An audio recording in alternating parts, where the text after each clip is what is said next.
Hello, I'm Jackie. For more than 100 years, giant stones in the California desert appeared to move, all by themselves. No one ever saw them move, but the evidence was always there. In the Death Valley, there's a dry lake bed called Racetrack Playa. It's flat, empty, and silent.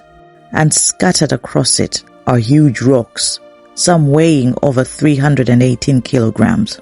Behind many of them are long trails carved into the ground, as if the stones slid across the desert on their own. There are no footprints, no drag marks, no signs of machinery or animals.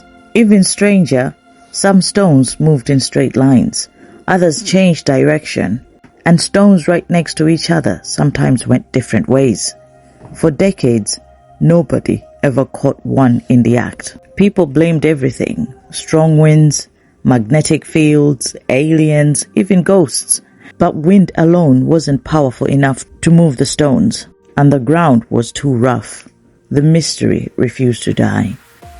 Then in 2014, scientists finally solved it, and they filmed it. After rare rain, a thin layer of water forms on the lake bed. At night, it freezes into paper-thin sheets of ice. Then the sun rises, and the ice cracks into the panel, and gentle wind pushes the ice, slowly, nudging the stones across the mud. The stones don't race, they creep, millimeters per second. So slowly, you could be standing there and not notice the stones moving. The rocks were never breaking the laws of physics.